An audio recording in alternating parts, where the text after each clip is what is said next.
সকলক উদ্দেশ্যি কৈছোঁ বন্দী প্ৰজ্বলনৰ সময়ত এজাৰি ডাঙৰকৈ উৰুলি যাতে দিয়ে মহিলাসকলক উদ্দেশ্যি কৈছোঁ পিছফালে থিয় হৈ থকা মহিলাসকলক কৈছোঁ এজাৰি উৰুলি বিচাৰি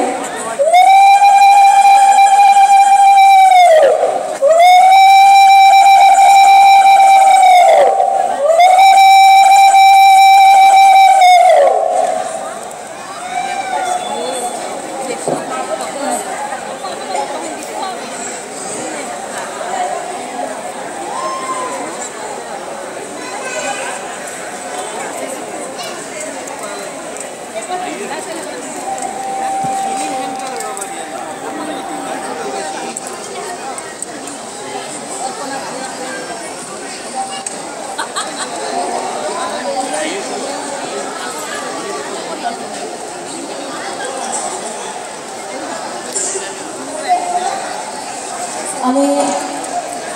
প্ৰজ্বলনৰ দুআষাৰ চমুকৈ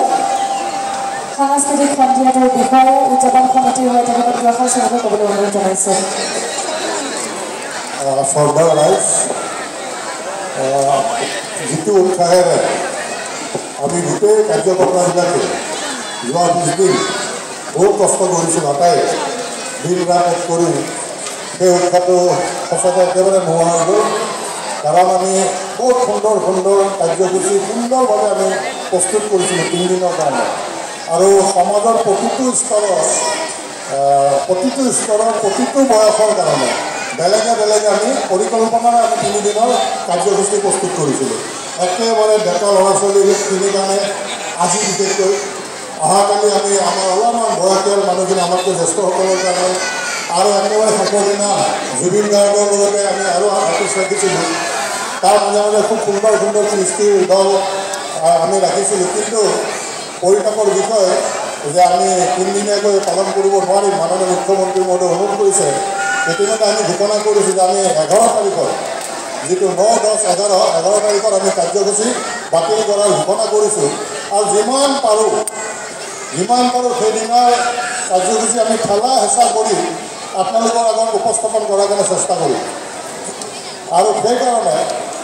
মানে খেলি মেলি কিছু থাকিবই তাতে আকৌ ডাঙৰ কথা যে আমাৰ কোনো উৎসাহে নোহোৱা থাকিল যিটো উৎসাহেৰে আমি আপোনালোকৰ আগত আহিব লৈছিলোঁ যেনেকৈ নহওক আমাৰ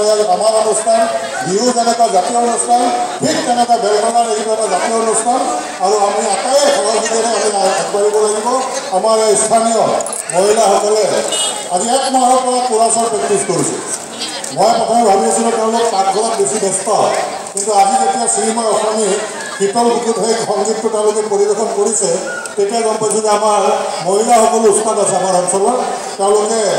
2 দিনৰ কাৰণে 2টা কোৰাছ কৰিছিল আজি একেদিনা 2টা কোৰাছ এতিয়া তেওঁলোকে পৰিৱেশন কৰিব মই ভাবোঁ ভাল আপোনালোকে পাব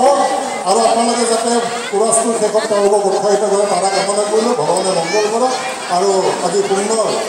বতৰৰ কাৰণে প্ৰভু ঈশ্বৰক শ্ৰদ্ধা জনাইছোঁ সেৱা জনাইছোঁ কাৰণ বহুত টেনশ্যন আছিল কিন্তু মানে বৰষুণ দিয়ে বোকা হ'ব সেইকাৰণে আপোনালোকে যাতে উপভোগ কৰে আৰু বেছি দীঘলীয়া নকৰোঁ এইখিনিকে কৈ মই মোৰ এই বক্তব্য সামৰণি মাৰিছোঁ ধন্যবাদ আমাৰ মাজত বিচাৰক মণ্ডলীও আহি পৰি পাইছে ডিব্ৰুগড় শিৱসাগৰ নলবাৰী আৰু গুৱাহাটীৰ দলো আহি পৰি পাইছে আজি আপোনালোকক বিচাৰক মণ্ডলী আপোনালোকৰ ওচৰত চিনাকি কৰি দিওঁ তেওঁলোকক সন্মান জনাম